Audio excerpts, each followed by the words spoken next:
Hi friends, നമ്മൾ ഇന്നത്തെ video എന്താണെന്നറിയാം, ഒരു പച്ചമാങ്ങ കറീന്റെ റെസിപ്പിയാന്ന് കേട്ടാ. ഞാൻ മുന്നേ ഒരു പച്ചമാങ്ങ രസത്തിന്റെ വീഡിയോ ചെയ്തിന്, അത് കാണാത്തവരാണെങ്കിൽ ഒന്ന് പോയി കാണണം കേട്ടാ. ഈ വീഡിയോന്റെ കമന്റിൽ ഞാൻ ആ വീഡിയോ പിൻ ചെയ്ത് വെക്കും ചെയ്യാം. അപ്പൊ നമുക്ക് എന്തൊക്കെ ഇൻഗ്രീഡിയൻസ് വേണം നോക്കാം.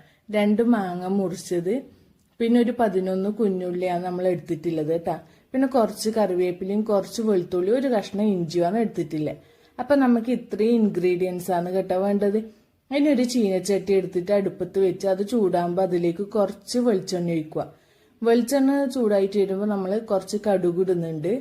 കടുക് ഒന്ന് പൊട്ടി വരുമ്പോഴത്തേക്ക് നമ്മളിനി ഇടാൻ പോകുന്നത് ഉലുവയാണ് കേട്ടാ. കുറച്ച് ഉലുവി ഇട്ടിട്ടുണ്ട്.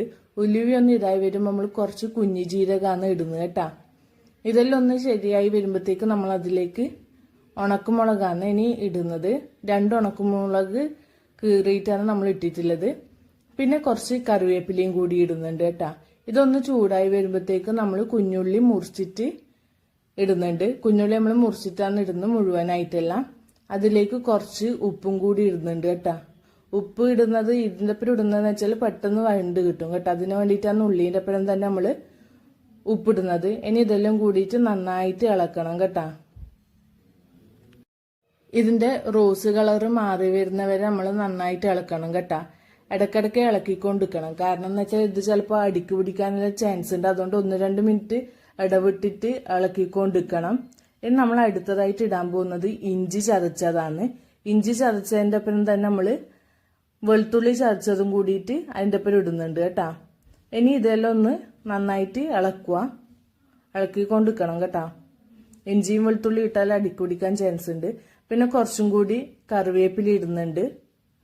ഈ ഒരു അവസരത്തിൽ നിങ്ങൾക്ക് വേണ്ടെങ്കിൽ കറിവേപ്പില ഒഴിവാക്കാം കേട്ടാ. ഇനി കുറച്ച് മഞ്ഞപ്പൊടി, കുറച്ച് പറങ്കിപ്പൊടി, കുറച്ച് കായപ്പൊടിയും കൂടിയിട്ട് ഇടുന്നുണ്ട് നമ്മള്. ഇത് 3 കാര്യമായിട്ടുള്ള പൊടികൾ നമ്മൾ ചേർക്കുന്നത്. ഇനി ഇതെല്ലാം കൂടിയിട്ട് നന്നായിട്ട് ഇളക്കണം കേട്ടോ. ഒരു പച്ചമണം മാറുന്ന വരെ നന്നായിട്ട് ഇളക്കണം. ഇനി അടുത്തത് നമ്മളെ മെയിൻ ഇൻഗ്രീഡിയൻസ് ആയ മാങ്ങ മുറിച്ചതും കൂടി ചേർക്കുന്നുണ്ട് കേട്ടാ. മാങ്ങ മുറിച്ചത് ചേർത്തിട്ട് അത് എല്ലാം നന്നായിട്ട് ഇളക്കുക.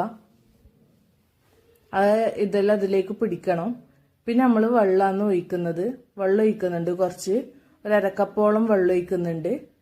ഇനി നന്നായിട്ടൊന്ന് ഇളക്കിയതിന് ശേഷം ഒരു ഹൈ ഫ്ലെയിമിൽ വെച്ചിട്ട് ഇത് വെള്ളം തിളച്ച് വരുന്നവരെ ഹൈ ഫ്ലെയിമിലാണ് നിങ്ങൾ വെക്കേണ്ടത് കേട്ടാ. ഇതിപ്പോ തിളച്ച് വരുന്നുണ്ട്. ഇത് നമുക്കൊരു മീഡിയം ഫ്ലെയിമിലേക്ക് മാറ്റണം, മാങ്ങയൊന്ന് വേവുന്നവരെ.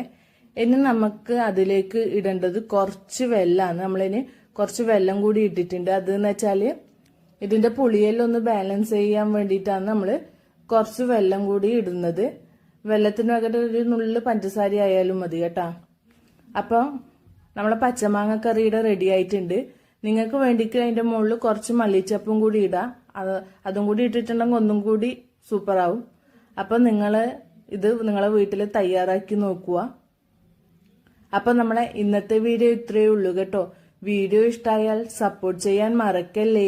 അപ്പോൾ മറ്റൊരു വീഡിയോയുമായി വീണ്ടും കാണാം. ബൈ.